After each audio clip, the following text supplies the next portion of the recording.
আগামী জুনের মধ্যে বিশ্বব্যাংকের প্রতিশ্রুত $2 বিলিয়ন ঋণ সহায়তা পাওয়ার আশা করছে ঢাকা। সচিবালয়ে বিশ্বব্যাংকের দক্ষিণ এশিয়া অঞ্চলের ভাইস প্রেসিডেন্ট মার্টিন রাইজারের সঙ্গে বৈঠকের পর কথা জানান অর্থ উপদেষ্টা ডক্টর সালেউদ্দিন আহমেদ। ব্যাংক ও আর্থিক খাতে সংস্কারের সহযোগিতা অব্যাহত রাখবে সংস্থাটি। কেন্দ্রীয় ব্যাংকের গভর্নরের সঙ্গে সাক্ষাতে কথা জানান মার্টিন রাইজার।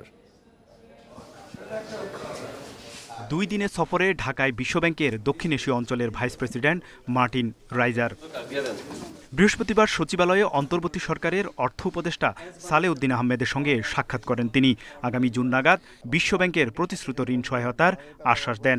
এ অর্থ বাজেট সহায়তা, আর্থিক খাত সংস্কার, অবকাঠামো নির্মাণ সহ বিভিন্ন খাতে ব্যবহার হবে। প্রাইভেট সেক্টরে যে ইনভেস্টমেন্ট বাড়ানো, ওদের ব্যবসা বাণিজ্যের সুবিধা এবং ওদের নানা রকম যদি প্রবলেম থাকে সেইগুলির ব্যাপারে আমরা আলাপ হয়েছে এবং ওরা দেয়ার অ্যাওয়্যার। আমরা যে সংস্কারগুলি করছি এই ব্যাপারে তারা মোটামুটি কনভিন্স এবং এটা আমরা সহায়তা পাই। বৃহস্পতিবার দুপুরে বাংলাদেশ ব্যাংকের গভর্নরের সঙ্গে বৈঠক করে বিশ্বব্যাংকের 7 সদস্যের প্রতিনিধি দল। আগামীতেও সহায়তা অব্যাহত রাখার কথা জানান তিনি।